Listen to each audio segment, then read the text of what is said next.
وہ ایک گناہگار بنی اسرائیل کی اس کی کہانی موجود ہے کہ وہ آیا اور نیکوکار سے اس نے کوئی بات کی تو اس نے اس کو جھٹک دیا، اور وہ اتنا نیکوکار تھا جب وہ چلتا تھا تو بادل اس کے اوپر سایہ کرتا تھا۔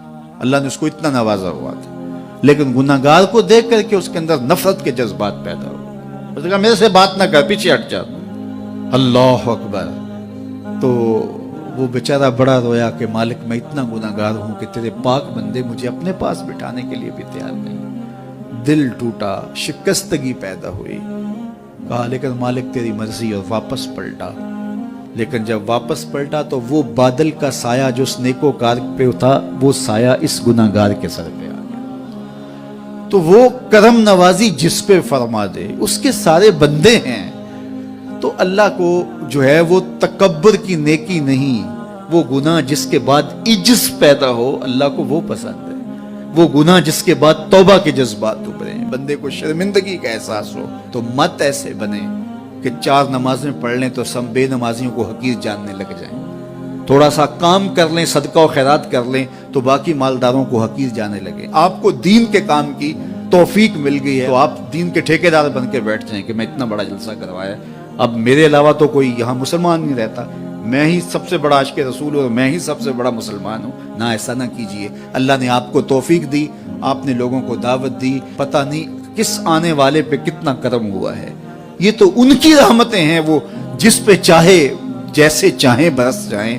ہم کو ٹھیکیدار تھوڑے ہیں، ہم تو نوکری کرنے والے ہیں، ہم تو جوتے اٹھانے والے ہیں۔ ہو سکتا ہے کس کے صدقے میرے والد گرامی مجھے یاد آتے ہیں، وہ مجھے فرمایا کرتے تھے جب گفتگو کے لیے نکلنے لگے اور لوگوں کا ہجوم ہونے لگا، تو وہ مربی تھے بڑے، اور بڑی حکمت کے ساتھ جو ہے وہ کوئی نہ کوئی بات سمجھاتے رہتے تھے۔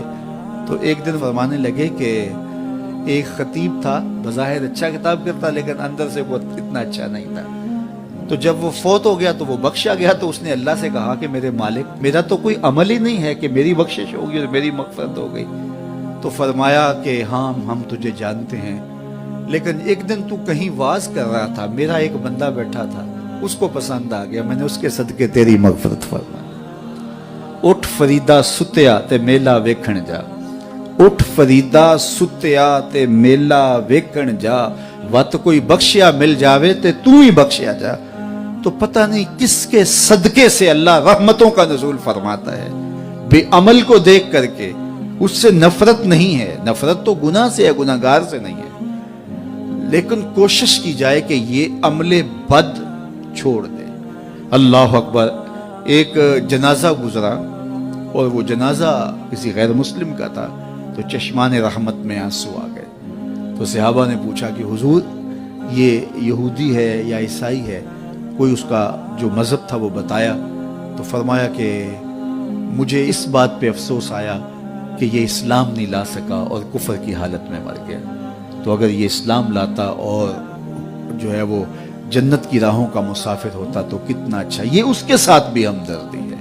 تو اللہ کی مخلوق، یہ جنت کے اکیلے ٹھیکیدار بننے کی کوشش نہ کریں کہ میرے علاوہ کوئی جائے ہی نہ، جنت کے دروازے پہ میں بیٹھ جاؤں گا کسی کو، یہ زیادتی ہے۔ میرے تو اعلیٰ حضرت نے یہ کہا تھا، ایک میرا ہی رحمت پہ دعویٰ نہیں، شاہ کی ساری امت پہ لاکھوں سلام۔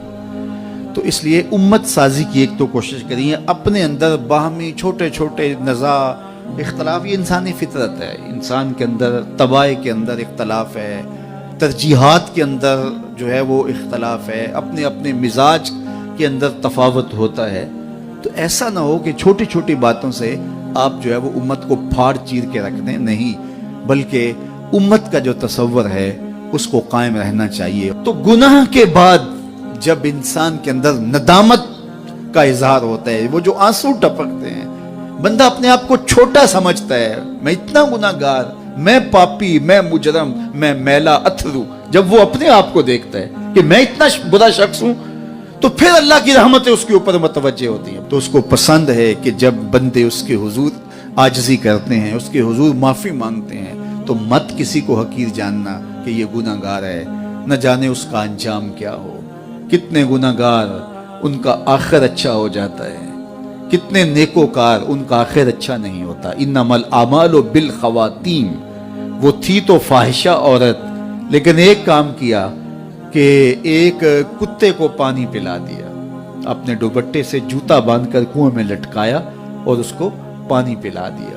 حدیث پاک میں آتا ہے اللہ اس کے صدقے سے اس کی خطائیں معاف فرما دی۔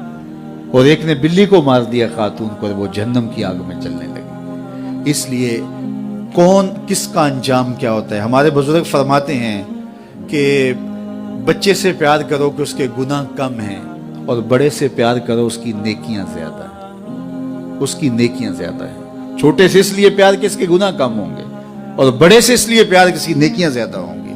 اور اسی طرح جو ہے وہ خیال کرو کہ ہو سکتا ہے اس کا انجام بخیر ہو جائے اور اس کا آخر کتنا خوبصورت ہو۔ تو مت کسی کو حقیر جانیے گا۔